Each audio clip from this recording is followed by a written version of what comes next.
야곱의 부끄러운 민낯을 보여주는 한 존재가 등장하는데 바로 이 합한채라는 겁니다.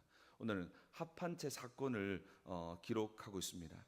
오늘 본문은 궁극적으로 내 힘과 세상의 수단으로 모든 것을 바꾸려고 하지만 결국 그 모든 것은 세상의 방법과 수단이 아니라 하나님의 은혜, 하나님의 역사로만 우리의 모든 인생의 운명이 결정되어짐을 보여주고 있습니다. 그러니 오늘 이 본문은 우리의 세상의 모든 헛된 시도들, 인간적인 방법들을 빨리 내려놓고 하나님의 은혜 속에 들어갈 것을 말씀하고 있습니다. 우리 오늘 본문 14절과 15절 말씀을 다시 한 번 더 읽고 말씀 보겠습니다. 읽겠습니다. 시작. 밀 거둘 때에 로벤이 나가서 들에서 합한 채를 얻어 그의 어머니 레아에게 드렸더니 라헬이 레아에게 이르되 언니의 아들의 합한 채를 청구하노라. 레아가 그에게 이르되 내가 내 남편을 빼앗은 것이 작은 일이냐? 그런데 내가 내 아들의 합한 채도 빼앗고자 하느냐? 라헬이 이르되 그러면 언니의 아들의 합한 채 대신에 오늘 밤에 내 남편이 언니와 동침하리라 하니라. 아멘. 밀 추수 때에 이제 추수할 때쯤 됐을 때 추수를 하다가 레아의 아들이었던 루벤이 이 합한채라고 하는 한 식물을 발견해서 레아에게 가져오게 됩니다. 합한채가 어떤 거냐 여러 논란이 있지만 일반적으로는 어떤 약초를 말하는데요. 고대 중동에서 우리나라 산삼처럼 임신을 돕는 아주 신비한 약초로 여겨졌다고 합니다. 그래서 이 약초는 임신을 돕는 아주 신비한 약초로 여겨졌다는 것입니다.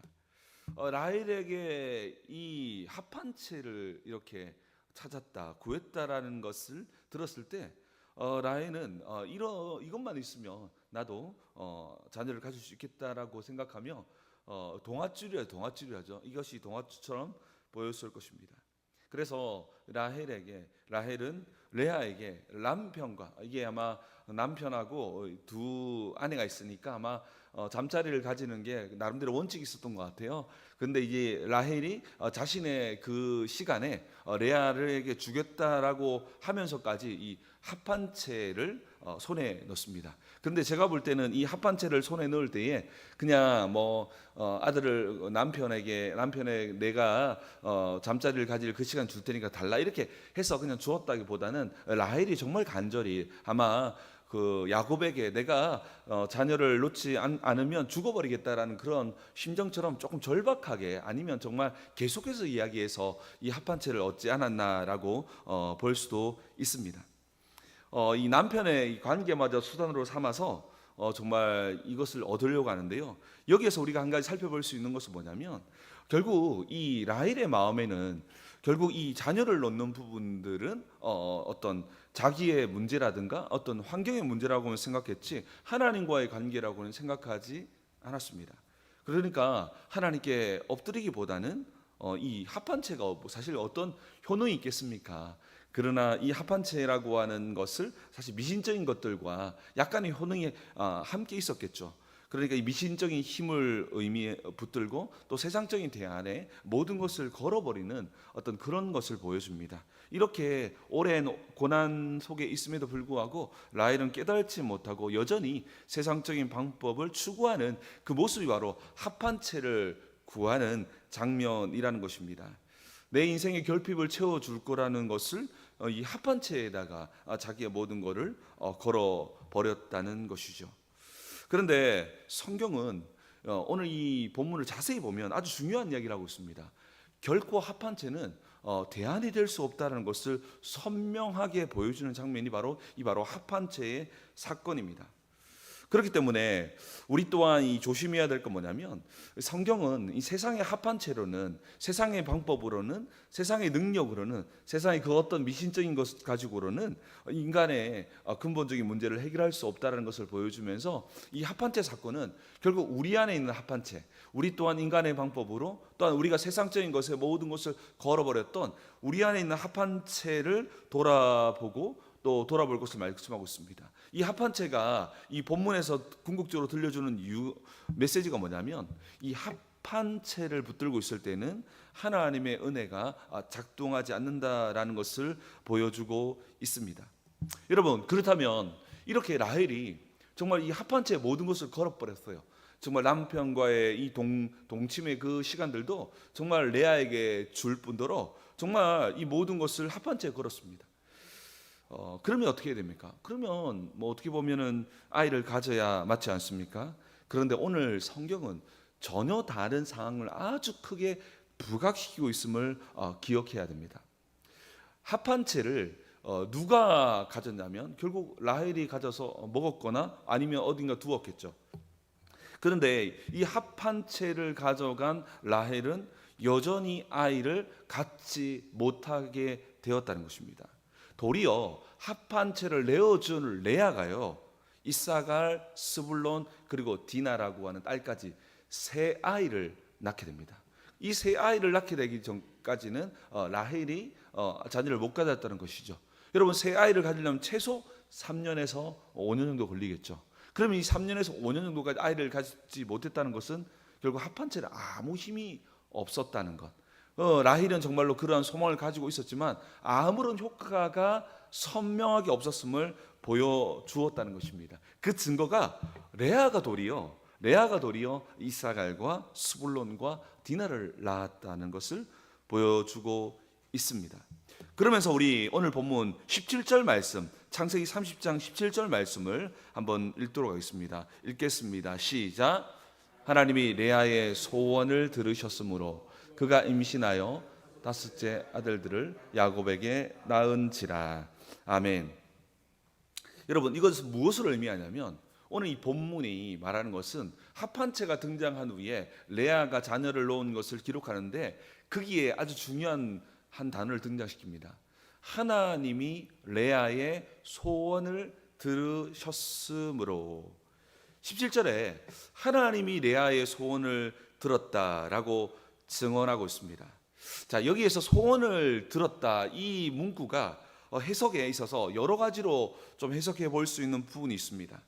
이 소원을 들었다, 이것은 문맥과 원어상에서 조금 다르게 우리가 해석해 볼 필요가 있다는 것입니다. 이 들으셨다라고 하는 이 히브리어 단어가 샤마라고 하는 단어인데요, 오늘 이 본문에서는 이 들으셨다, 샤마를 해석하는 부분은 굉장히 중요합니다.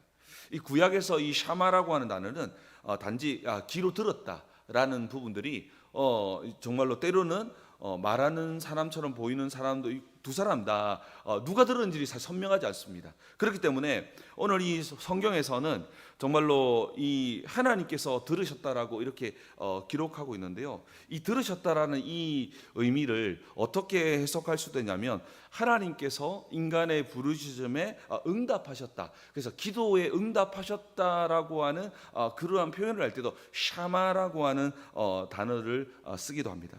그래서 오늘 이 본문은 어쩌면 레아가 하나님께 기도했다라고 해석해 볼 수도 있다라는 것입니다.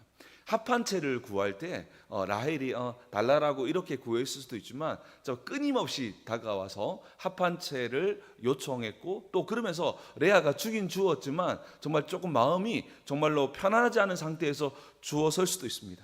그러는 가운데 레아가 하나님께 기도했다라는 것을 성경은 이야기하고 있습니다. 그래서 하나님이 레아의 소원을 들었다, 이 부분에서 레아가 하나님께 기도했다라는 측면을 내포하고 있음을 우리는 볼 수 있습니다. 이를 통해서 우리가 알 수 있는 것은 레아는 합한 채를 동생에게 넘겼지만 하나님께 부르짖었고, 하나님께서 이 레아의 소원을 들으셨다. 그러니까 이 자녀를 놓은 것은 합한 채도 아니고 그 어떤 것도 아니고 레아가 하나님 앞에 소원했다, 하나님께 기도했다라는 부분에 응답이었음을 이야기할 수 있습니다. 레아가 태문을 열고 임신할 수 있었던 근본적인 이유가 바로 약초가 아니라 바로 샤마, 바로 하나님께 부르짖었던 하나님의 은혜로 말미암아 이 놀라운 출산의 역사가 시작되었다는 것을 오늘 본문은 부각시키고 있다라는 것입니다.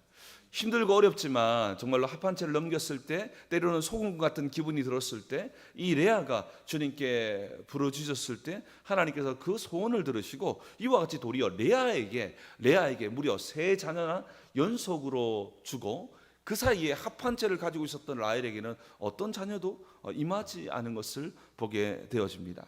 여러분, 정말 그렇습니다. 우리 인생에도 이 합한채의 유혹이 많이 등장합니다. 아브라함도 그랬습니다. 아브라함도 자녀를 준다고 했지만 더디게 오니까 어떻게 합니까? 하갈이라고 하는 합한채를 준비하고 취합니다. 그러나 이 하갈을 통해서 임했던 이스마엘은 이스라엘 역사 가운데 정말로 큰 가시가 되어집니다. 이러한 모든 합한채는 아픔만 되어지지 근본적인 대안이 될 수 없음을 말하고 있습니다. 그러면서 우리가 또한 한나도 한번 생각해 봅시다. 여러분, 한나가 자녀를 낳지 못할 때에 브린나라고 하는 또 같이 있는 이 첩 아내가 또 이 한나를 공격하지 않습니까? 그럴 때 이 한나가 어떻게 합니까? 합한채를 준비하지 않고 성전에 올라가서 어떻게 합니까? 기도하는 장면을 기록하고, 그 기도하는 그 장면 속에서 하나님께서 태문을 여는 것을 보게 됩니다. 한나의 소원을 들으시고 응답하셨다는 것이죠. 여러분, 정말 그렇습니다. 우리의 이 응답, 우리의 모든 삶을 바꾸는 이러한 응답들은 인간적인 방법과 세상의 것에 올인할 때 일어나지 않습니다. 온전히 하나님을 바라볼 때, 나의 것을 내려놓고 하나님께 부르짖을 때에 하나님이 우리의 소원을 들으실 때 이와 같이 응답되고 하나님의 역사가 시작됨을 믿으시기 바랍니다. 여러분, 오늘 이 본문은 합한채를 부각시키면서 합한채가 아니라 합한채의 모든 것이 끊어질 때 하나님의 역사가 시작된다는 것을 보여주게 되어집니다. 그러면서 오늘 본문 22절에서도 아주 중요한 말씀을 이야기하고 있습니다. 오늘 22절 말씀도 같이 한번 읽도록 하겠습니다. 창세기 30장 22절입니다. 읽겠습니다. 시작. 하나님이 라헬을 생각하신지라. 하나님이 그의 소원을 들으시고 그의 태를 여셨으므로. 아멘. 여러분, 이 22절 말씀을 잘 보셔야 되는데요, 여기에도 보니까 하나님이 그의 소원을 들으시고 라헬의 소원을 들으시고 또 라헬을 생각했다, 이 두 부분을 볼 필요가 있는데요, 마침내 라헬도 임신하게 되는데요, 이 시점이 어떤 시점이냐, 합한채를 정말 붙들고 하루하루 바라보고 있었는데 보니까 이 레아가 도리어 자녀를 낳는 거예요. 이 보니까 아닌 거예요. 그러니까 하나 낳았을 때는 그래도 되겠지 생각했겠지만 둘째 낳습니다. 그리고 또 디나까지, 셋째까지 낳아버립니다. 그랬을 때 정말 이 합한채는 어떤 사람이 보더라도 아무 효과가 없다는 것을 드러나게 됐겠죠. 그때 라헬은 완전히 무너져서 정말로 마음이 완전히 절망하고 낙심하게 되었겠죠. 그때 중요한 말씀입니다. 그때 하나님이 라헬을 생각하신지라, 하나님이 라헬을 생각하신지라 라고 했을 때, 이 생각하신지라는 이 단어가 언제 등장하면 하나님께서 노아를 기억했다라고 했을 때의 동일한 단어거든요. 노아를 기억했다, 특별하게 기억했다는 것은 결국 어떤 의미가 있습니까? 그제서야 완전히 낙심하고 쓰러져 있는 라헬을 그제서야 하나님께서 특별히 기억했다, 은혜를 주셨다는 것입니다. 그 은혜를 주셨을 때에 결국 라헬에게 어디로 이끌었다는 겁니까? 결국 라헬에게 기도의 현장으로 이끄셨고, 그로 말미암아 이 역사가 시작되었다고 말씀하고 있습니다. 라헬은요, 여기에 모든 것을 걸었습니다. 근데 하나님은 선명하게 이것은 정말 아니라는 것을 정말 오랜 시간 동안 보여주었습니다. 그 오랜 시간이 지나고 난 후에야 라헬은 절망하고 무너졌을 때, 그때서야 하나님 뭘 했다고요? 그때서야 하나님이 라헬을 생각했다, 기억해서 은혜 주셔서 라헬로 하여금 이제야 기도의 현장에 설 수 있도록 도와주셨다라고 말씀하고 있는 것입니다. 오늘 이 본문에 등장했던 이 합한채, 정말로 라헬이 모든 것을 걸었고 어쩌면 레아도 되게 아쉬워했던 이 합한채. 그러나 오늘 이 성경에서는 이 합한채는 그 어떤 능력도 그 어떤 것도 보여주지 못함을 오늘 본문에서는 선명하게 보여주고 있습니다. 하나님께서는 라헬에게 정말로 이 합한채가 아무런 능력이 없음을 선명하게 보여주었고, 라헬이 모든 것을 걸었던 것이 아무런 효능이었고 아무것이 아니었다는 것을 깨달았을 때 라헬은 정말로 인생 중에서 밑바닥으로 내려갔을 것입니다. 그때에서야 하나님께서 라헬을 기억하시고 라헬에게 은혜 주셔서 기도의 현장으로 부르시고, 또한 이제 라헬의 소원을 샤마 그 기도를 들으시고 태문을 열었다라고 우리가 오늘 본문을 해석할 수 있습니다. 여러분, 정말 그렇습니다. 우리의 방법이 살아있고 우리의 수단이 살아있을 때는 이와 같이 하나님께서는 라헬을 기억하지 않으셨습니다.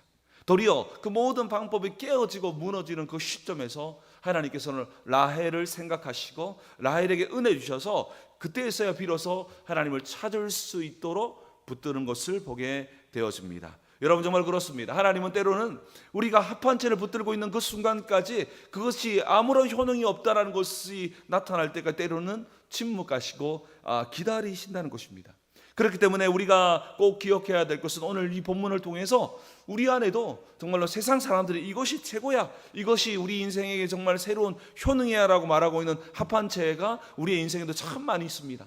그런데 그 합한채를 붙들고 그 합한채에게 모든 것을 건 사람에게는 이것이 아무런 효능이 없다는 것이 드러날 때까지 우리 주님께서는 그 사람을 생각하지 아니하시고 은혜 주시지 아니하신다는 것을 보여주고 있습니다. 그렇기 때문에 우리가 오늘 이 본문을 통해서 우리가 한번 돌아보아야 될 것은, 혹시 우리 안에는, 우리 인생에는 내가 붙들고 있는 합한채가 없는지를 돌아볼 필요가 있다는 것입니다.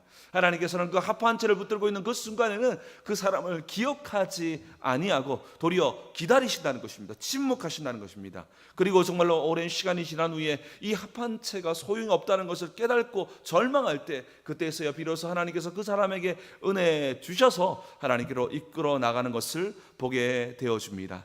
여러분, 정말 그렇습니다. 우리의 삶에 정말로 있는 합한채가 무엇인지를 돌아보기를 원합니다. 그리고 성령께서 그 모든 것을 들추어 내실 때에 과감하게 그 모든 것을 내려놓음을 통해서 하나님의 은혜 속으로 들어가는 우리 모든 인생 되기를 주님의 이름으로 축복합니다. 우리의 무능을 인정할 때 나는 아무것도 아닙니다, 나는 아무것도 할 수 없습니다, 세상의 모든 것과 모든 것은 아무런 힘과 능력이 아닙니다라고 고백하며 걸어갈 때에 십자가의 능력이 나타났듯이 정말로 하나님께서 라헬에게 임신하게 했던 시점과 상황을 보았을 때 우리 또한 우리 안에 있는 모든 것을 내어놓고 하나님의 은혜를 그 붙드는 그 순간에 하나님께서 역사하시기에 오늘 모든 예배들과 모든 이 기도의 시간을 통해서 우리의 모든 인간적인 것을 내려놓고 하나님의 은혜를 붙드는 귀한 복된 시간 되기를 주님의 이름으로 축복합니다. 우리 함께 기도.